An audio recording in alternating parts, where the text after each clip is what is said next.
Sean todos ustedes bienvenidos al lanzamiento del libro La Frontera Caliente entre Colombia y Venezuela, aquí en la Feria del Libro de Bogotá.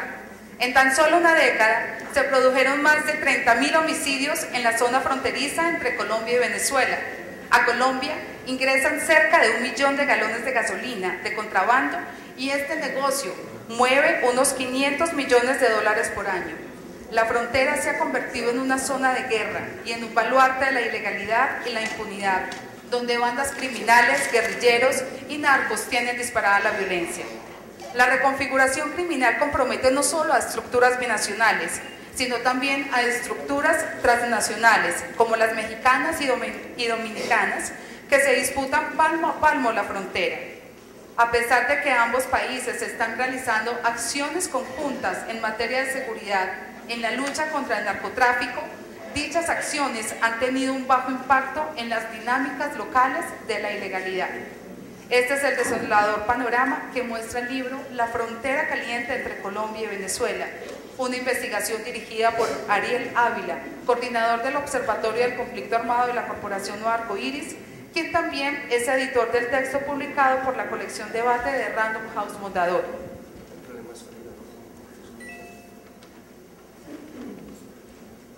Esta noche nos acompañan aquí algunos de los autores de la investigación, a quienes saludamos especialmente. Sofía León, politóloga de la Universidad Nacional y asistente de investigación de la Corporación Nuevo Arcoíris. Carmen Rosa Guerra, abogada constitucionalista, feminista e investigadora de Otro Tiempo Colombia. Y Wilfredo Cañizares, director de la Fundación Progresar. Agradecemos a la Embajada de Noruega porque financió este proyecto de investigación, a los investigadores regionales, a León Valencia, a Claudia López, quien aportó en la formulación de la metodología de la investigación, a Juan Ricardo Ortega, a Socorro Ramírez y a todo el equipo investigador del Observatorio del Conflicto Armado de la Corporación Nuevo Arcoíris.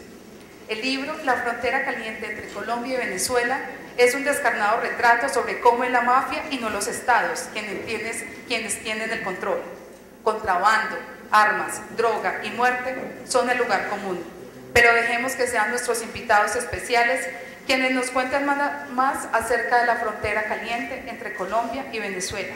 Saludamos al profesor Luis Astorga, él es director del Instituto de Investigaciones Sociales de la Universidad Nacional Autónoma de México, UNAM, al doctor Juan Ricardo Ortega, director de la DIAN, a Rodrigo Pardo, director de Noticias RCN Televisión, a Claudia López, analista político, a Ariel Ávila, editor del libro y coordinador del observatorio, y a León Valencia, director ejecutivo de la Corporación Nuevo Arcoíris. Antes de comenzar, queremos invitarlos muy especialmente a que visiten nuestro portal informativo de Nuevo Arcoíris, www.arcoiris.com.com, y sintonicen todos los lunes a las 8:30 de la noche La Controversia con León Valencia en Canal Capital. Ahora sí demos inicio al lanzamiento del libro La Frontera Caliente entre Colombia y Venezuela, aquí en la Feria del Libro de Bogotá. Los dejo entonces con Rodrigo Pardo, quien va a moderar este evento. Muchas gracias y buenas noches a todos. Lo primero que tengo que decir es que este libro y sobre todo esta investigación son muy oportunos. Me ha tocado por distintos motivos, por distintas razones, tener que ver durante casi 3 décadas con las relaciones colombo-venezolanas y he visto cómo ellas han evolucionado a lo largo de este periodo. A finales de los años 80 ya se decía que la paz entre Bogotá y Caracas dependía de lo que ocurriera entre San Antonio y Cúcuta, como una imagen simplemente para ilustrar que lo que ocurre en eso que algunos llaman un tercer país, porque hay 7 millones de habitantes colombo-venezolanos que habitan los distintos puntos de la frontera, pues marca mucho el clima entre dos naciones que necesitan convivir, que están al lado geográficamente, que tienen vínculos familiares, culturales, económicos, históricos y de todo tipo. Sin embargo, desde entonces hasta hoy, los problemas de ese tercer país, de esa frontera caliente, que es el título del libro de hoy, pero que lo era desde finales de los años 80 y quizás desde más atrás, pues han cambiado mucho, por fenómenos que la Fundación Arcoíris ha analizado, que investigadores como Claudia López y Ariel Fernando también han analizado, el paramilitarismo, las nuevas formas de delincuencia. Esos son unos desafíos tanto a la paz fronteriza como a las relaciones digamos, macro entre las capitales, entre Caracas y Bogotá, que son relativamente nuevos, que reemplazaron a desafíos del pasado como la presencia de la guerrilla, como quizás el narcotráfico, como las migraciones laborales y, por supuesto, como los diferendos fronterizos que durante tanto tiempo amenazaron la paz entre los dos países.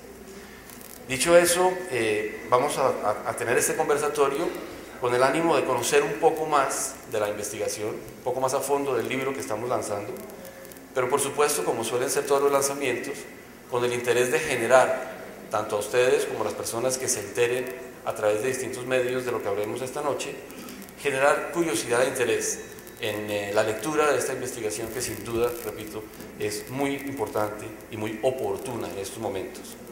De manera que vamos a proceder con una metodología muy sencilla, en la que primero le voy a dar la palabra a los autores, digamos, o a los responsables de esta investigación, que son León Valencia, como director de la Fundación Arcoíris, y a Ariel Ávila, como editor del libro que recoge los distintos aspectos de la investigación, para posteriormente poder tener los comentarios de Juan Ricardo Ortega, que seguramente nos ilustrará con apuntes desde el punto de vista sobre todo económico, con el profesor Luis Astorga, que tiene un conocimiento profundo y ha publicado varios libros sobre un fenómeno semejante como es la criminalidad en México, un país frontera con Estados Unidos que tiene también unas relaciones bilaterales y fronterizas particularmente difíciles, y Claudia López, que como ustedes saben ha trabajado mucho el tema de la porra política, del crimen organizado, de las relaciones entre la política y el crimen.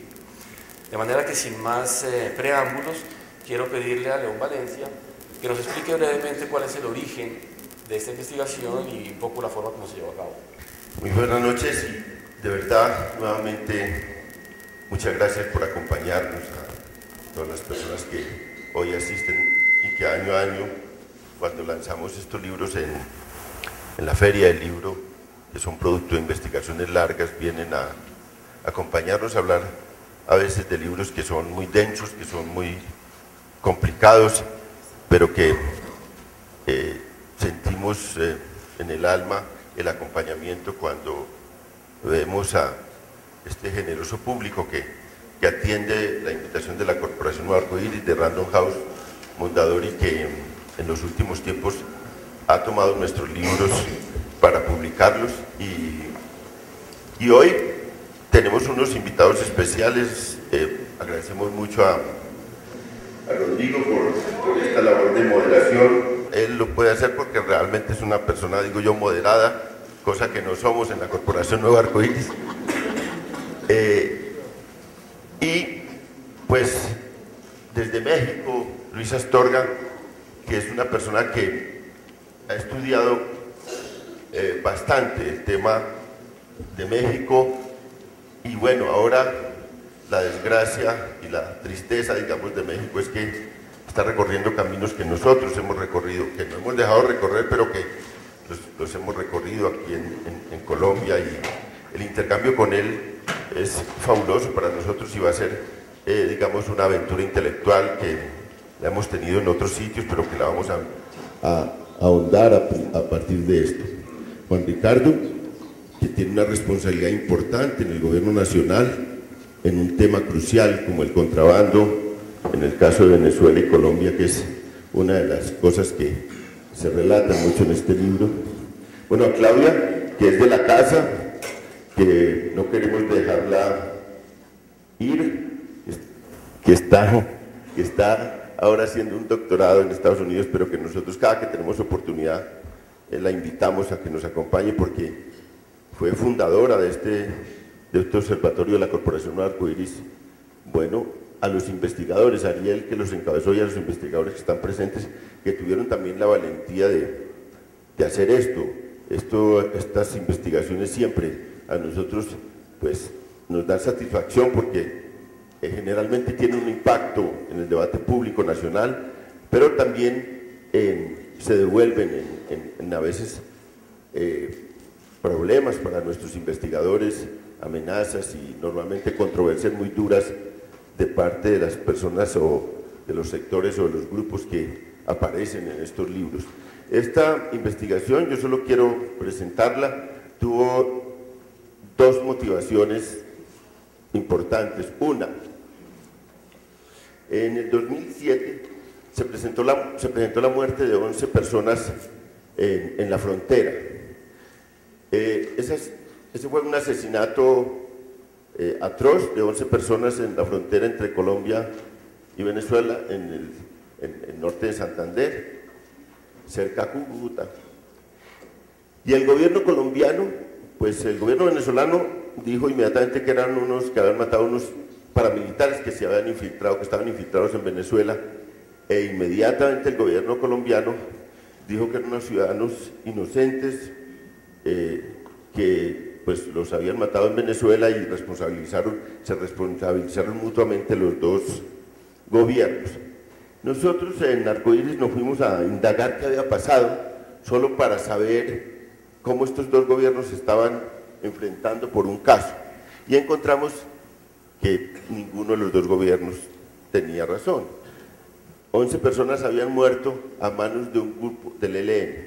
Entonces este caso tan especial, en la cual los dos gobiernos daban declaraciones desde Bogotá y de Caracas, y que tensionó las relaciones entre Colombia y Venezuela de manera enorme, la muerte de esas 11 personas, y resulta que había sido un caso de asalto de esa banda de extorsionistas a un agente del ELN, robo de dinero, y el ELN en venganza descubrió quiénes eran todos y los asesinó en un solo día.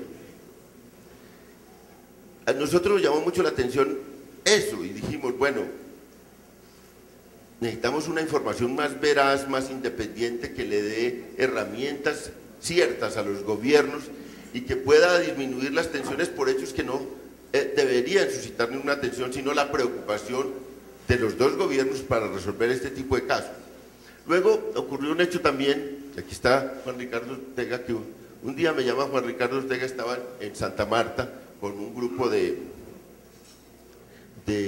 operadores o de dueños de bombas de gasolina que estaban quejándose ante Juan Ricardo por el contrabando de gasolina. Estaba arruinándose esta gente que hacía un negocio legal en Santa Marta con el contrabando que llegaba de Venezuela, y me llamó Juan Ricardo a contarme el hecho y a decirme, bueno, ¿qué tal si se investiga, si se puede aclarar un poco todo esto, cómo es el contrabando? Obviamente Juan Ricardo más por generosidad con nosotros, porque bueno, hay las herramientas del Estado, pero también hay gente que hacemos investigación más independiente, y dijo, bueno, quizás puedan ayudar en algo a Arcoíris a hacer esto.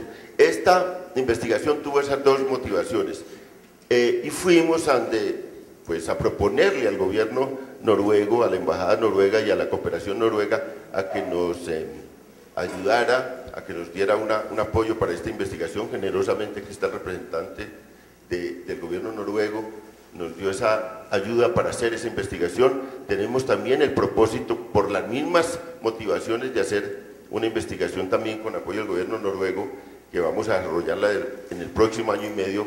Esto también duró año y medio en la frontera con Ecuador. El impacto del conflicto, el impacto del crimen organizado, el impacto del narcotráfico en las fronteras, y a darle herramientas a los gobiernos para eso.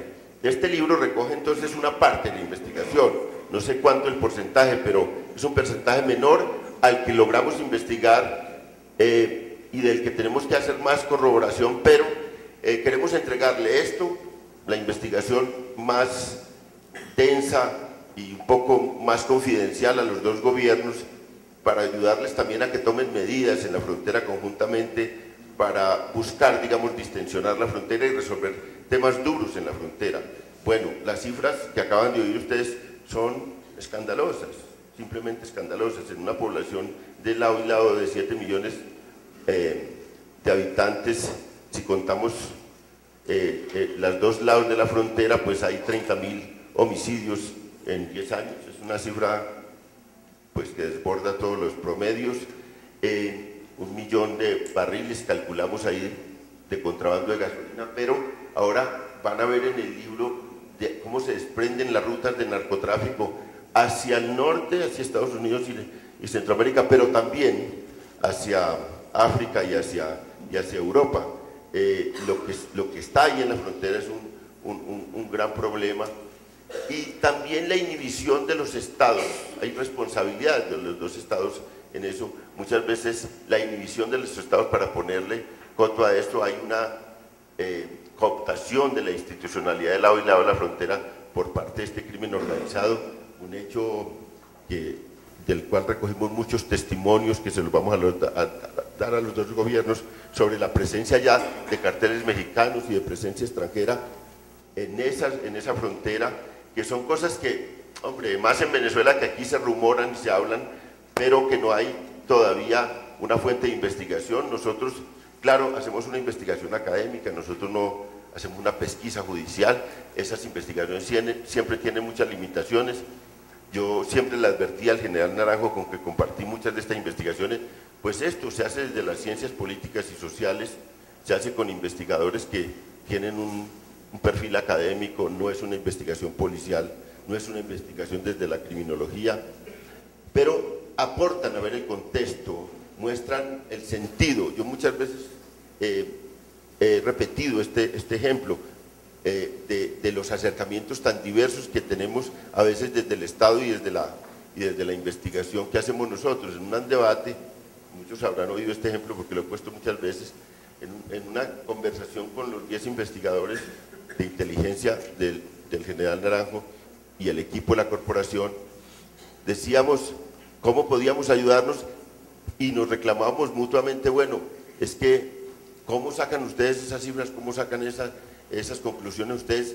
¿Cuál es la metodología de ustedes?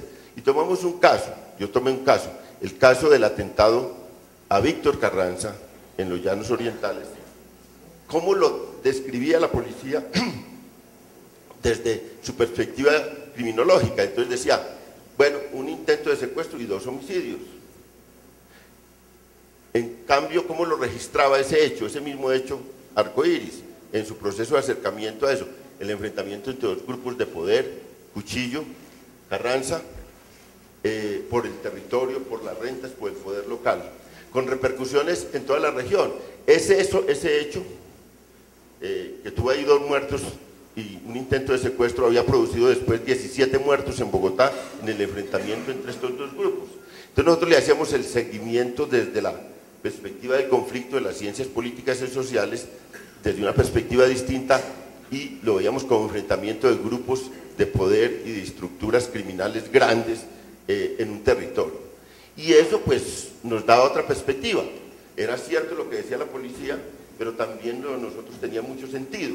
Como es cierto lo que dice medicina legal, también nosotros tenemos que consultar a medicina legal, que aporta otro dato, y es por dónde entró la bala o el cuchillo, por dónde salió, y el muerto más o menos qué características tuvo, y da mucho sentido para la investigación criminal, pero para la investigación sociológica y política pues aporta algunas cosas menores, y nosotros tenemos que ver más allá de eso. Eso es lo que hacemos, eso es lo que hicimos en la frontera con Venezuela. Contamos con un grupo de investigadores de este lado, también con una colaboración eficaz del otro lado de la frontera. Los investigadores del otro lado de la frontera nos dijeron no revelen nuestros nombres, y las instituciones que nos ayudan del otro lado de la frontera, porque ellos tienen allá, nosotros tenemos una pericia ya más grande, y bueno, y además estamos consagrados a esta labor, y pues un cuero más duro para las amenazas y las cosas, pero ellos no. Entonces, a pesar de que tuvimos una colaboración importante, pues no vamos a contar, digamos, pero fue una colaboración muy grande lo que pudimos obtener también de venezolanos y del otro lado de la frontera para esta investigación que entregamos hoy, que esperamos abra un debate en el país, pero sobre todo que es el interés, y es el interés del gobierno noruego, que nos lo dijo desde el principio, el interés es que contribuyamos a que los gobiernos se unan para tomar medidas en la frontera, para parar el desangre en la frontera, el crecimiento de organizaciones criminales y la conflictividad en las fronteras. Esto no está disminuyendo, esto no está en un estándar de quietud, esto está avanzando, y esto se está avanzando sobre todo a partir de 2007, cuando el conflicto se recostó en las fronteras y cuando la mayoría de la criminalidad migró de muchos lugares del país hacia esa frontera, no solo, claro, hacia esa frontera, sino hacia la frontera con Ecuador y también a todo el litoral pacífico. Eso es un cuento que no acaba ahora, que está creciendo y que los gobiernos tienen que ponerle mucha atención. Nuestro aporte desde la academia, desde la sociedad civil, es solo entregar datos que seguramente también serán controvertidos, datos que tienen limitaciones como todas las investigaciones, pero que lo hacemos de verdad con un ánimo de aportar a los dos países y de aportar al debate público en Colombia y en Venezuela. La verdad que les agradecemos mucho esta compañía y este es el producto de investigación en este libro y bueno, también de los debates que vamos a hacer de aquí en adelante. Gracias, León. Seguimos entonces, Ariel, con una explicación. Lógicamente esta es una investigación larga, profunda, de mucho tiempo y de, no sé, 500 páginas o algo así. 534, entonces lo que queremos es que en 3 minutos y medio nos explique qué es lo que dicen esas 534 páginas. Bueno, muy buenas noches y mil gracias a todos y todas, a los compañeros que los invité aquí a la mesa, que muy amablemente aceptaron. Cuando nosotros arrancamos la investigación, recientemente había explotado la tercera crisis entre el presidente Hugo Chávez y el expresidente Uribe, y básicamente habían tres grandes mitos en torno a la frontera. Uno era que el gobierno del presidente Chávez colaboraba con las FARC y que el gobierno del presidente Uribe colaboraba con paramilitares. Eso era del lado venezolano y del lado colombiano. Aún hoy en día creo que para muchas personas no hay discusión en ese mito. El segundo gran mito que había era que Venezuela consideraba que Colombia era la puerta de entrada de una invasión norteamericana. A nosotros nos parece hoy pues medio loco, pero para ellos era una realidad. Y el gobierno del expresidente Uribe consideraba que Venezuela era la puerta de entrada de una izquierda para ellos ilegal. Entonces el tema de frontera se convertía en algo paradójico. Y el tercer mito que había, o que más o menos se construía, es que ningún gobierno aceptaba la responsabilidad. Es decir, cada gobierno decía: yo estoy haciendo totalmente lo suficiente, tengo militarizada la frontera, la institucionalidad está muy fuerte, depende de mi vecino. Y el vecino decía el contrario del otro. Con esos tres mitos nosotros nos fuimos a la investigación. Y les quiero en 4 cosas decir los grandes hallazgos que hay.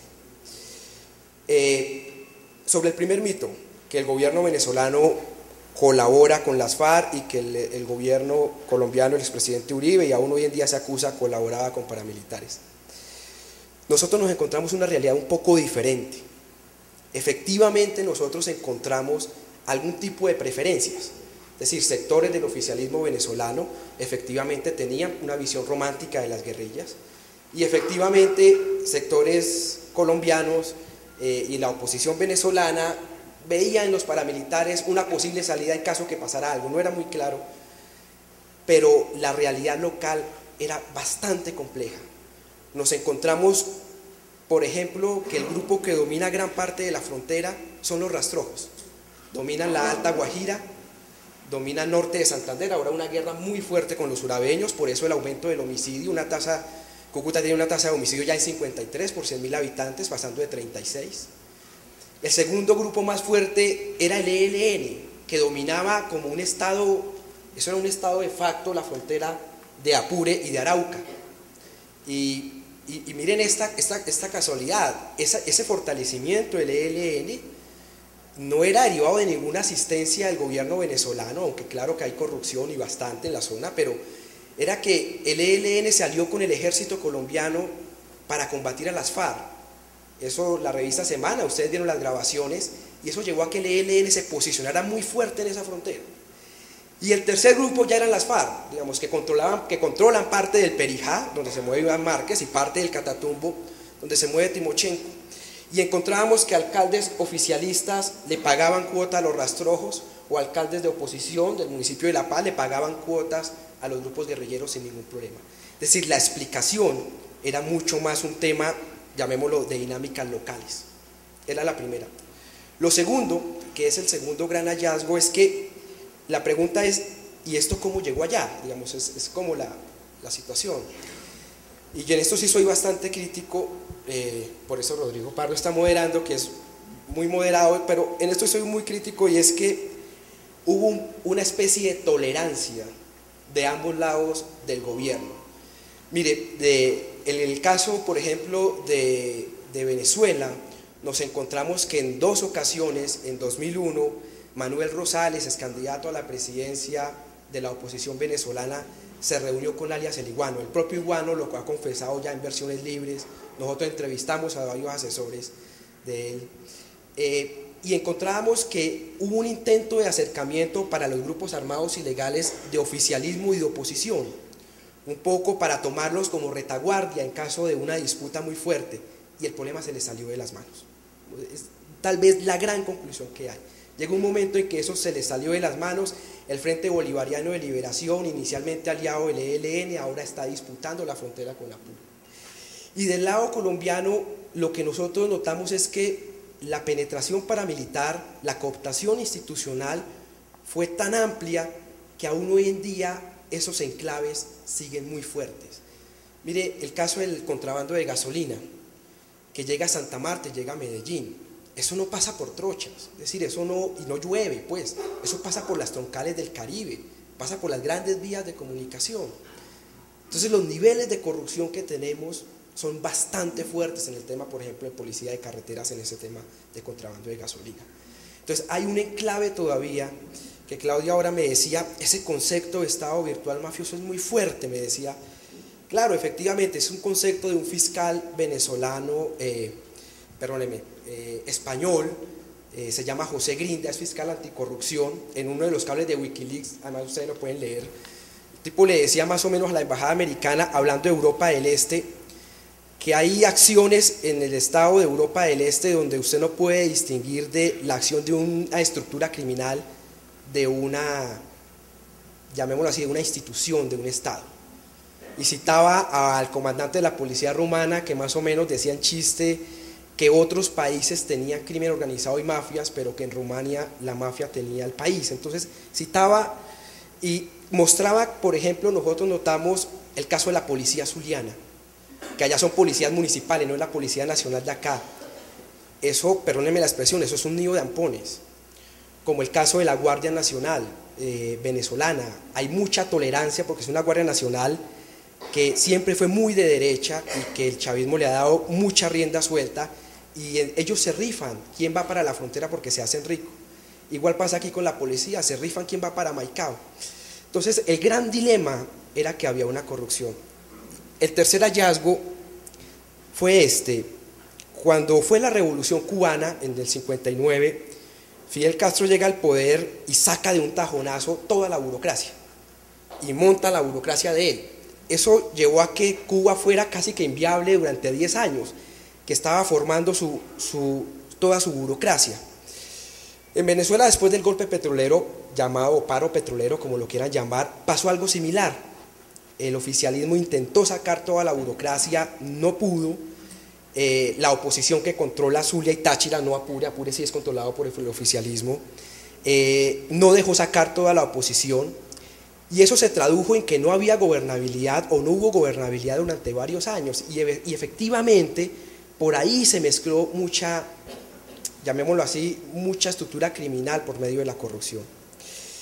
Y el cuarto tema es este: nosotros entrevistamos, en la última parte de la introducción hay un subtítulo un poco maluco, pero lo hicimos así, que se llama No sabemos de dónde viene el dedo. Nosotros entrevistamos a un escolta de Valenciano más o menos 20-25 días antes de su captura en Maracaibo, y él nos decía que eran tales los niveles de corrupción que ellos, así pagaran un montón de dinero, estaban esperando un golpe en cualquier momento. O sea, él más o menos sabía que a Valenciano le iban a dar.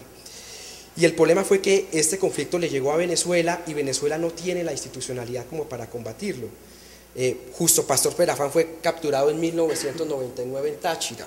Varela, creador de los rastrojos, fue muerto en Barinas.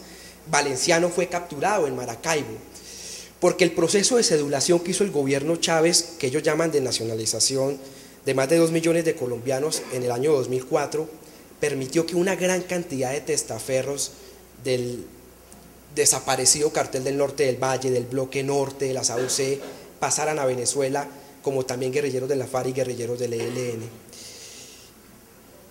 Entonces, aunque han habido acciones importantes de coordinación en temas del narcotráfico, yo creo que la mirada de la frontera debe ser un poco más compleja. Es decir, hay cosas muy importantes que han hecho ambos gobiernos, las políticas ahora de coordinación, hay algunas que están dando hasta buenos resultados, pero creo que no comprenden la dimensión del problema. Yo creo que el tema no es solo FARC, hay un problema de crimen organizado, más allá que lo llames ELN, FARC, BACRIN, rastrojos, comisionistas de los Zetas, más allá como lo llames, hay un problema delicado, hay un problema muy delicado de corrupción, y lo dramático del asunto es que hay unas economías ilegales muy pujantes. Es decir, contrabandear gasolina es un poquito más rentable que la cocaína y no tienes bloque de búsqueda, ni extradición, ni los gringos encima, ni nada. Entonces, es el tema. El narcotráfico sigue siendo también, por supuesto, muy rentable. Tenemos el tema del tráfico de armas, es también muy rentable. El tráfico de alimentos de Venezuela hacia Colombia es también supremamente rentable.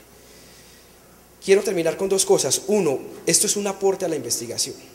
Es decir, esto no lo abarca toda la frontera. Hubo temas que no alcanzamos a determinar, hubo cosas muy complejas, así que esto lo deben tomar, les pido el favor, como un aporte al estudio y a complejizar el debate sobre la frontera, no como algo acabado. Y lo segundo es una invitación a complejizar la mirada de los gobiernos ante ese fenómeno, determinar que la realidad va mucho más allá de algunos tipos de preferencias políticas. Eso es. Muchas gracias, Ariel. Como acabamos de oír y también surgió en la introducción que hacía León Valencia, el tema del contrabando y en particular el tema del contrabando de gasolina, pues está en la raíz de este problema, hace más compleja y más difícil la situación y el manejo de otros temas, si se quiere, un poco más tradicionales que venían de atrás. El doctor Juan Ricardo Ortega, director de la DIAN, que por razones institucionales, pero también por inquietudes personales, académicas, ha conocido el tema, ¿cómo nos analizaría el efecto de la situación de un contrabando que, según acaba de decir Ariel, es más rentable incluso que el tráfico de cocaína? Primero, muchas gracias y pues felicitar a la Fundación Arcoíris y agradecerle a León pues, la generosidad no solamente ese día de tomarme la llamada, no, simplemente por ahora agradecer y felicitar lo que es un esfuerzo de un tema que yo creo que no ha tenido en el país ni tiene la discusión internacional ni la conciencia que deberíamos tener de la dimensión de la problemática. Yo creo que el tema no es el contrabando de gasolina, no es el contrabando de whisky, no es el contrabando de cigarrillos. Primero que todo, no es la simplista narrativa de una cierta cultura de contrabandistas. Yo creo que aquí hay información contundente que si uno la fuera pintando con cuidado y con rigor a través de los años, desde una investigación en el Banco de la República de 1993 de exportaciones ficticias para generar todo tipo de canales de lavado de activos. Daniel Fernando Jiménez, funcionario del banco, muy amablemente me consiguió una de las pocas copias que quedan de su libro. Se llama El delito de la exportación ficticia. O sea, este país aprendió en 1993 que a través de la globalización y de los mecanismos legales y formales se estaban montando estructuras criminales fundamentales para el crimen organizado y para que se mantuviese en Colombia una de las principales fuentes de sufrimiento y de dolor de todos los colombianos. Pues esto, si algo ha hecho es que se ha vuelto cada vez más poderoso, más sofisticado y tiene más canales. Dentro de esos canales ellos van migrando.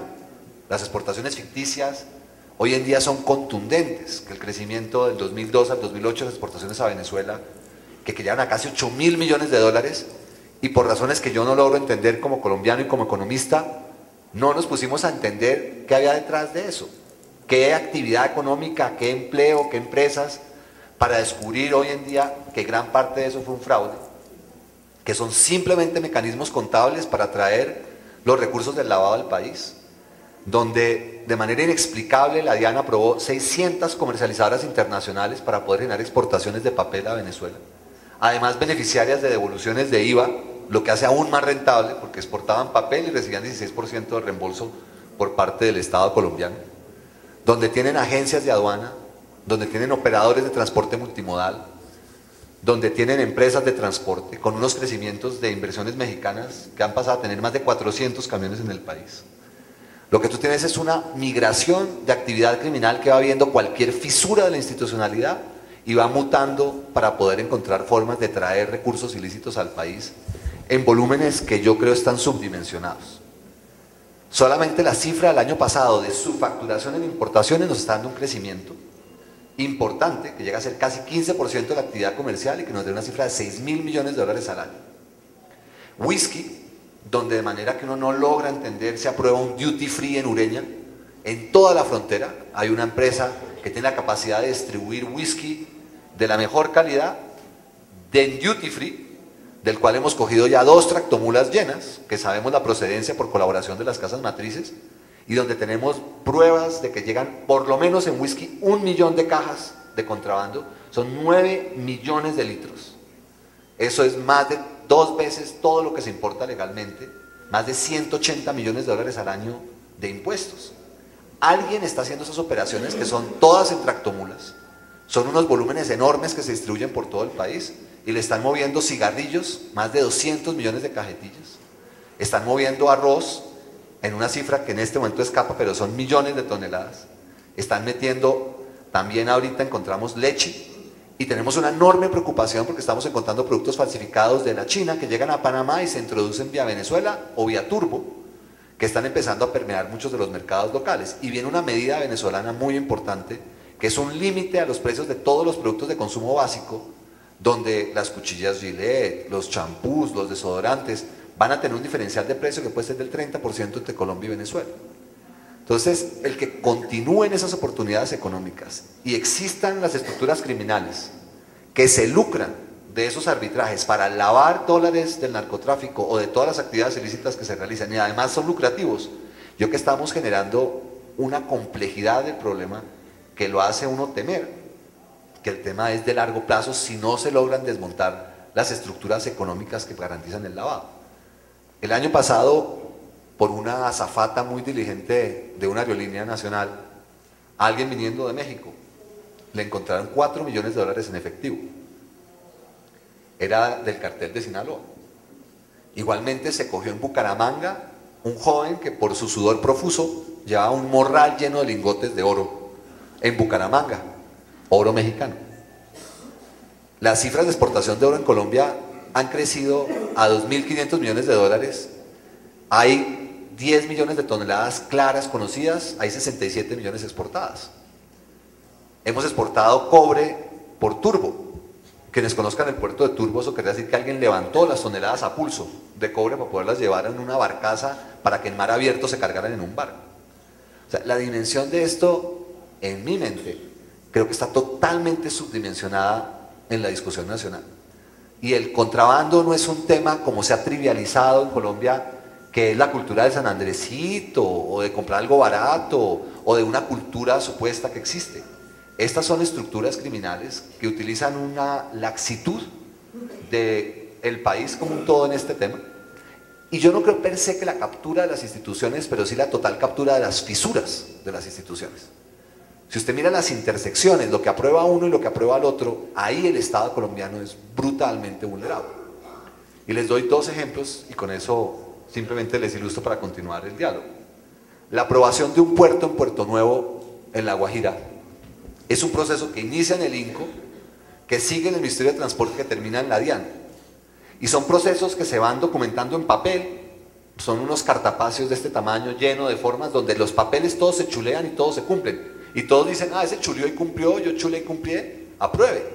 Pero el Estado no logra tener una coherencia de saber qué diablos está pasando allá.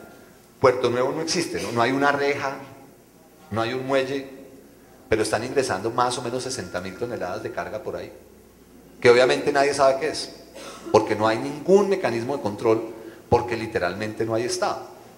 En la parte aérea aquí en El Dorado hay una cosa que se llaman operadores de transporte multimodal. Eso es muy globalizado, esas son grandes empresas que planean toda la logística desde salida de fábrica hasta comprador en puerta de fábrica. Pero en Colombia los operadores de transporte multimodal son Pepito Pérez, la hoja de vida no dice nada, no contrata en puerta de fábrica, simplemente llegan al Dorado y registran que es un OTM, que lo registra el Ministerio de Transporte, uno no tiene claro con qué criterios, y la DIAN, porque es OTM, inmediatamente le da una cosa que se llama continuidad, es decir, que sale del aeropuerto sin que nadie lo mire, y va a un depósito, que además en Colombia quedan en Siberia, quedan lejos de los aeropuertos, puede pasear por toda la ciudad sin que nadie sepa que va ahí, y después 3 meses le cuentan a la DIAN qué diablos llegó. Es una carencia de una visión integral a un problema, que si no se genera una visión integral de las instituciones, la vulnerabilidad de todas y cada una de ellas, yo que se está prestando para una operación criminal de unos 10.000 millones de dólares al año, cosa que no es de pequeña monta. Y en eso uno agradece que se le empiece a dar la relevancia y se empiece a dar la discusión, porque como muy bien lo dicen, el narcotráfico se persigue, pero el lavado no. Y el uno no existiría sin el otro. Yo creo que probablemente para Colombia hoy en día es mucho más peligroso y mucho más riesgo el lavado en todas sus múltiples formas que lo que termina siendo el mismo narcotráfico de la dimensión global que ha tomado. Usted decía que una de las formas en que se refleja este fenómeno del contrabando es en la sobrevaloración del comercio bilateral y de las exportaciones de Colombia a Venezuela, sobre todo por ahí está el año 2007 que llegaron a una cifra parecida a eso, ¿no? Como 8.000 millones. ¿Hay alguna idea de qué porcentaje de ese comercio puede ser real y qué porcentaje puede ser ficticio y debido a este fenómeno? Mire, yo creo que la vida se ve. Y una cosa que se cierra la frontera, que se cierra Venezuela, que era la catombe, que cayeron de 8.000 a 2.000 o un poco menos, sí. Y no pasó nada. No pasó nada. O sea, eso es para que se hubiera muerto un jurgo de gente de hambre, eso es un montonón de plata, una cantidad de empleos, una cantidad de actividad, y no pasó nada. Luego, de ahí, 6.000 millones tuvo que haber sido aire. 6.000 millones de dólares en papeles es un fraude muy grande. Y cuando uno mira la proliferación de robo de identidad y de testaferros en todas las estructuras de propiedad, una agencia de aduana, no puedo decir el nombre por reserva, el dueño es un niño de 8 años. Una cosa que tiene 1.200 millones de pesos de capital y la DIAN acepta que un niño de 8 años aparezca en el registro. Todos los registros se reciben en papel, nada se registra en el sistema, son literalmente folders muy gruesos, más gruesos que la palma de mi mano, llenos de papel que usted le toca ver uno a uno para entender qué diablos hay ahí. Los dueños de las empresas son personas, hay una empresa que la declararon usuario de anhelo permanente, que entra todo tipo de mercancía por Barranquilla, y el gerente es una persona que nunca ha sido empleada, ni siquiera es empleada de donde es el representante legal, no recibe ningún aporte para fiscal, vive en una vivienda de interés social de 13 millones de pesos y mueven 20 millones de dólares de importaciones mensuales. O sea, es un nivel de inconsistencia e incoherencia en lo que son las realidades económicas con las actividades que están detrás de eso, que muestra algún tipo de torpeza o de ceguera o de captura de ángulos fundamentales del marco institucional que les permite a esa gente operar como si fueran legales en la absoluta ilegalidad. Y eso es jugando a la debilidad de un Estado que no ha logrado coordinar una visión económica de la realidad, una visión administrativa y una visión política, entendiendo cuáles son las fuerzas que están detrás de algunos tipos de estos negocios y cómo como sociedad empezamos a generar las herramientas para poderlos desmontar. Tenemos información contundente de algunos operadores de esas actividades en la zona de La Guajira, pero las fiscalías a nivel local no logran avanzar esos temas. La percepción que se tiene es de un profundo susto, porque no parece que se cuenten con los mecanismos para que el Estado pueda avanzar de forma contundente contra esos actores. La DIAN, y hemos logrado unos resultados récord, 300, 400, 500% de crecimiento en las aprehensiones de whisky y cigarrillos. Yo pensaba que estaba haciendo una labor maravillosa a través de las discusiones con gente que está mirando el problema de manera más global. No estoy agarrando el 1% de ninguno de los problemas, ni siquiera la comisión de éxito en el contrato más trivial es tan bajita como lo que nosotros logramos con los mecanismos actuales de control. Es de perogrullo que nos pueden regalar las cajetillas de cigarrillos que cogemos todos los años, nos las dejan en la puerta de la casa y no le cuesta para nada la operación, porque de los 200 millones de cajetillas el año pasado creo que cogimos probablemente 4 millones y fue un gran resultado. Yo estaba feliz, que hicimos 500% de las prevenciones de cigarrillos. No cogí el 1%. Luego aquí hay un problema grande en estrategia. Y la estrategia no puede seguir siendo mostrando resultados de un carro tanque, o de unas pimpinas, o de una cantidad de cigarrillos. Acá hay unas estructuras criminales grandes, aquí hay gente que mueve dinero grande, aquí tiene que haber banqueros, aquí tiene que haber gente que arma sociedades, aquí tiene que haber abogados, gente de verdad detrás de esto, porque es demasiada plata. Y esa gente nunca ha caído. Y esa es la parte que es interesante. Uno no va a solucionar este problema hasta que alguien no desmonte quién les mueve la plata, que es lo importante en la vida, quién les arma las sociedades, quién les estructura los negocios. Y esta cosa no es de gente chiquita. Aquí tiene que haber gente con corbatas muy bonitas, pero esa gente nunca la hemos conocido.